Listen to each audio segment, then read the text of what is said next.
It is very, very bright at the moment. I can't exactly see what I'm doing. Anyway, so I'm finally doing something really good in English. We've been doing really crappy non-creative writing assessments. But I'm finally doing a creative writing assessment on conflict, and it can be any type you want, like internal, external, between two people. So I wrote something. It's kind of based on the Hunger Games, but it's kind of not. It's not as complex as the Hunger Games.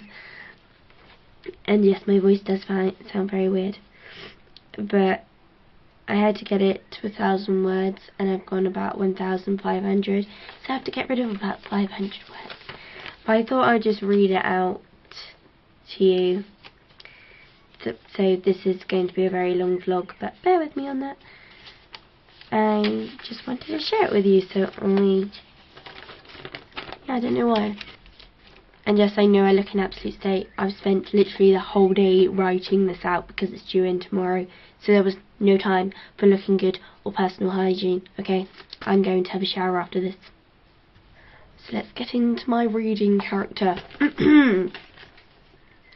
Ruby was out there waiting for me.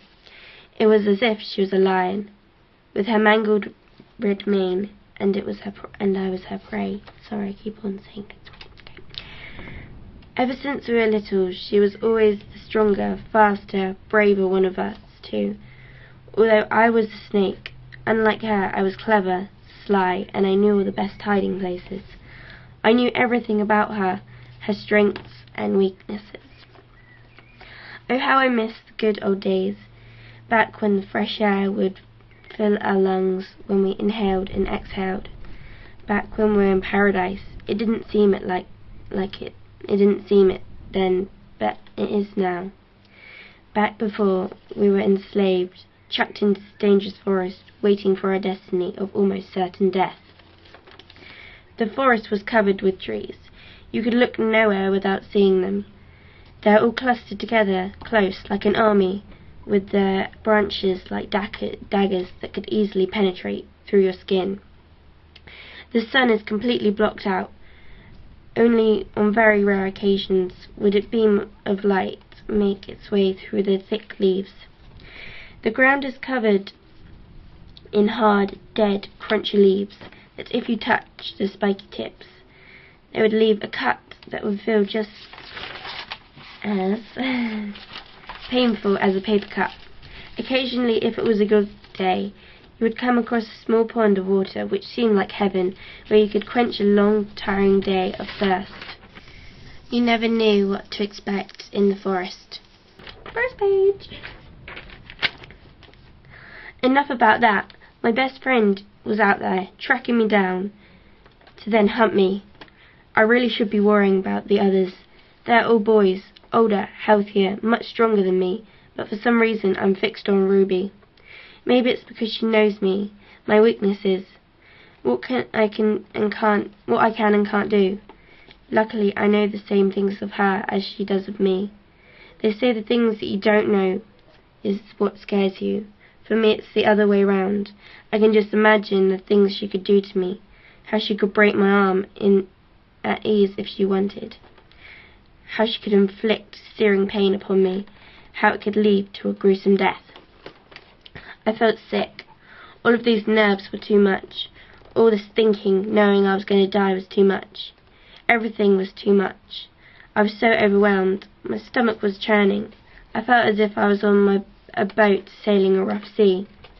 As I went to throw up, nothing came out. I had nothing left inside me due to the fact I hadn't eaten for days. Just my shrunken organs moaning for food was left. Suddenly my eyes filled up with black. My hearing went and my limbs relaxed. My body couldn't take the hunger, and I hit the ground with a thud. I wish I had died there and then, but I guess I hadn't. I had only fainted just before I knew it. My tired, droopy eyes began to open at the sound of the pitter-patter of the rain. I led up against a big tree with a thick trunk that was wider than my body. As I looked down, my trousers were covered in blood. It looked like I had been stabbed.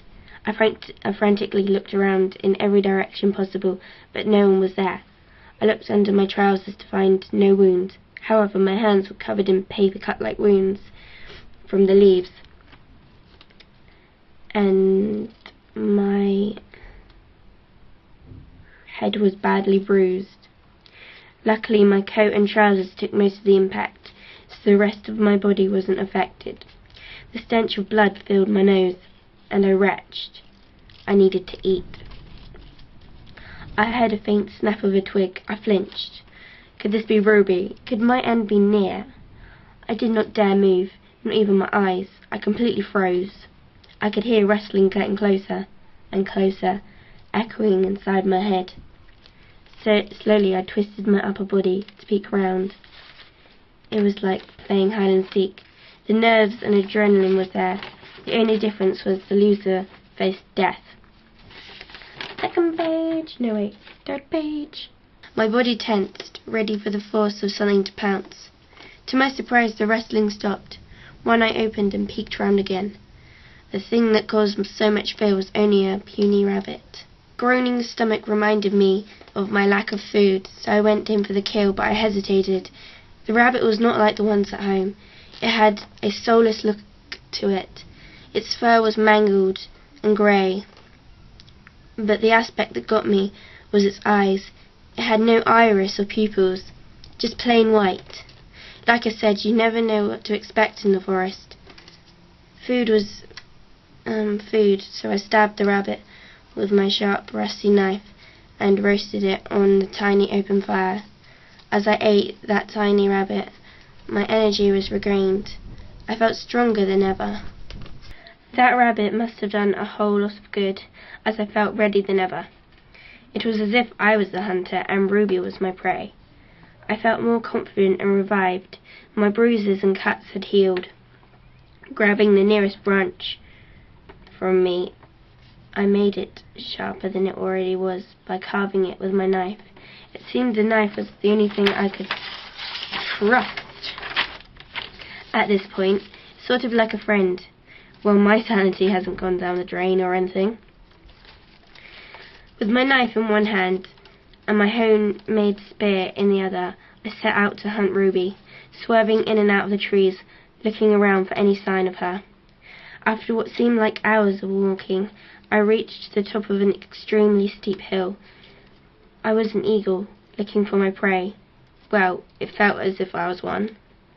My eyes squinted, checking every last tree I could see around me, but there was no sign of her.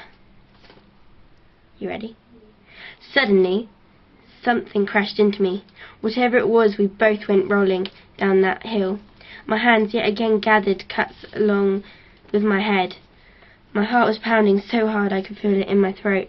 I was so petrified I couldn't open my eyes, but I forced them. As I could make out, it was a blur of red.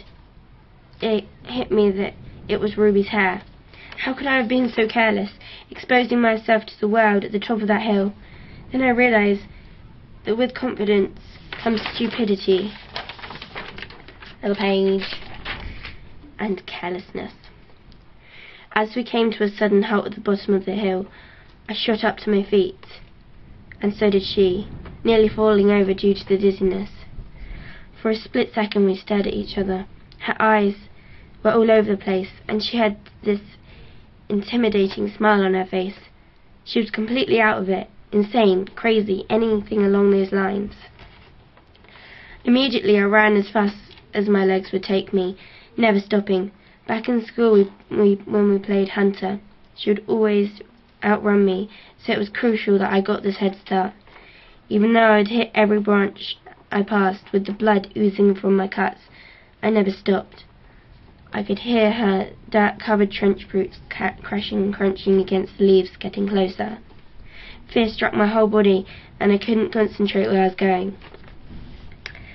Without warning, after running what seemed like a lifetime, a huge, curved-shaped route appeared of what seemed like nowhere. I crashed into the ground face first. I could faintly make out Ruby's footsteps getting slower, yet closer. Sweat drenched every part of my body as she grabbed me and turned me over and sat on me, restricting every movement of mine. I reached for my spear, but she got there before me. She grabbed my hands and forced them under her legs, stopping me from squirming, making me completely useless. Her hands clenched the spear and rose it high in the air. I could hear the lack of sanity in her crackling laugh. This was it. I was going to die, and I couldn't do anything about it. The spear dropped down but stopped 1 centimetre above my chest. It seemed as if adrenaline had taken over my body, and in a flash my sweaty palm slid from under her muscular legs, grabbed my knife and plunged it into her heart. Her blood gushed from her body onto my hands. She said nothing, not even a scream of pain. I rolled her off me onto the surrounding ground. For a moment I felt triumphant, but then I looked into her eyes. I didn't see a crazy bloodthirsty killer. I saw Ruby, the girl I grew up with, the girl I spent every day of my life with, as long as I could remember. Regret filled my heart and a tear fell down my cheek. I crouched down and held her in my arms, never letting go of her eye contact. Her dry mouth opened and her weak voice whispered, "But Bella." A tear dropped from her bloodshot eyes. Her porcelain skin went whiter than it was, and her eyelids began to close. Tears gushed from my eyes and pattered onto her soft skin. My trembling voice whispered, "I'm sorry, Ruby. I'm so sorry," repeatedly, and I hugged her lifeless head pressed against my heart. I really should be worrying about the rest of us, but all I can think about is I was responsible for my best friend's death. Once for, 3 to go. So yeah, that is my essay. I have to get rid of like 500 words of that though, so I'm really annoyed about that. But yeah, I hope you enjoyed my essay.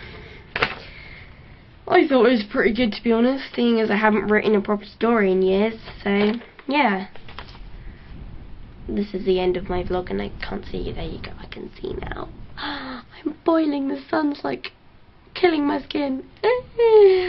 I'm gonna go take a shower. Bye.